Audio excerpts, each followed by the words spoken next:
Hello there and welcome to this first video for World Book Night. We're very early for World Book Night, too early in the morning some would say to count it as a night. But we're here to talk to you about our modules that we do at the University of Reading in English Literature, and we're going to be talking right now about the course Persuasive Writing. My name's Katie Green and I work in the department. I'm Mary Morrissey and I'm the convener of Persuasive Writing. I'm Grace and I'm a second year English Literature student, but I took the Persuasive Writing module in first year. So last year. So yeah, last year, a long time ago now. So if we could talk a little bit about what the course is, what the module is, what it involves, that kind of thing. Yeah, so Persuasive Writing is a first year module. It's an optional module, so you can choose it or not. It's taken by students who are studying English literature or any of the joints with English literature, and by students who are studying English language and English literature and language. So we've quite a mix of students on the module. It looks at persuasive writing and also at kind of informative writing. So basically it's just non-fiction. And now that would include a lot of things. That includes journalism, it includes report writing, it includes speech writing and political rhetoric, and so as well as writing that you'll encounter in the workplace, it's also writing that you will encounter just as part of being life, being a citizen, being someone who encounters the news. So we look at the issues that relate to the way that we encounter the news. So we look at political correctness and inclusive writing. We look at the way that advertisers use statistics to make things sound good, and we get the students to do a little bit of that themselves. They have a presentation where they prove that something they don't like is actually really bad for your health, and that's always tremendous fun. Homework. Yes, actually homework. This year we had somebody who did a presentation on why assessed presentations were bad for your health. So that So Persuasive Writing covers a lot of non-fiction writing, and book reports are one of the things, book reviews are one of the things that we look at in the module. And you actually sent me before this the book reviews that you had done. So why do you have book reviews on the course? What's the purpose of them and how are they written? Well, we all encounter book reviews in many ways. If you pick up a book in Waterstones, you turn it over and there will be quotations, and those will be from reviewers, and some of them will be from reviewers who are professionals. So librarians, for example, would often write reviews of children's books. You also get more informal reviews on Amazon, where it's just somebody who wrote the book and enjoyed the book, or websites like Goodread. And we're all influenced by those. If you pick up a book and it said marvelous, splendid, and if you really liked such and such, you like this as well, and you think, oh well, I really did like that, so this is the book for me. So they can function as persuasive forms of writing. So in some ways it's a bit like advertising, and it's a good technique for learning about advertising. But also reviews in other areas have more formal purposes.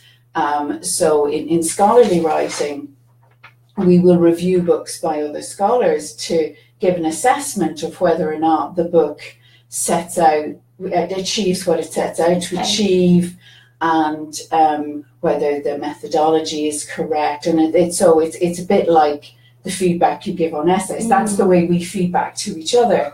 So there are quite different ways of doing reviews, and also you will do reviews differently for different audiences. So I think part of Grace's exercise was to write two reviews of the same book, but aimed at different readers. And it was almost something I'd never even thought about, one thing that can be done in different ways, and I think it sort of challenged me in that aspect, but also to have to think about the actual book in different ways and to write about it appropriately for what I was writing it. So that's why I did the online blog, because it was more sort of not casual, but have to have a different audience to say a newspaper. Oh, I think definitely. Yeah, and sort of had to think about the novels I wrote, mine and Wuthering Heights, from a different perspective to then write it. But I do think that that was sort of the reason I chose the module as well, because it sort of gave me practice and experience of writing in styles I've never really done before either, because a lot of the modules just have the structure of essay and exam, whereas this was sort of such a broad variety. And I think that's often the perception of university. Yeah, You just write essays, you don't. But actually, I can see you've got online book review, on a blog is a very different style really of writing. unique. Didn't do anything like that in other modules. Was that quite difficult then? It was actually, because I think when I was to write a book review, I thought, oh, that's easy. I just did. But then when I got into it, as I said earlier, to think how to write it differently was quite challenging, but I did okay. So. Are there some sort of techniques that you'd use for one and not the other? So, as I said, it was a long time ago. We had to write reasons as well, which I think helped me to look at why I was doing it. But I think it was more that real difference between formal and informal that I focused on mostly, and also focusing more on genre for the online blog, but then more in depth on the themes I did for the newspaper articles. I hope that was right, but I don't think I would have done well if not. And you did. Yeah. So you must have done well. Yeah. It's a great way to.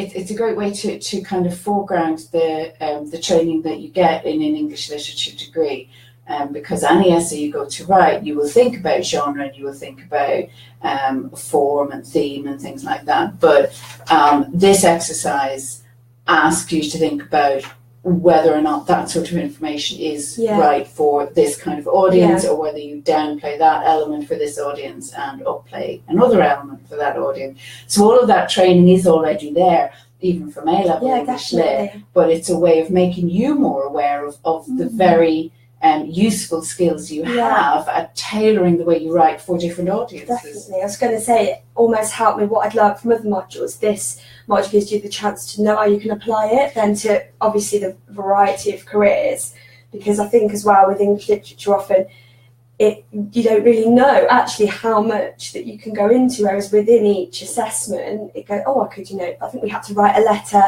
for to the council, I think. I don't know if that's still, or I did a placement at my dad's work for looking at in-branch advertising in HSBC, which, banking is the last thing that you would think relates to English literature, but I really felt like the module almost opened up my perspective. So I thought, I could do a placement at my dad's work, But yeah.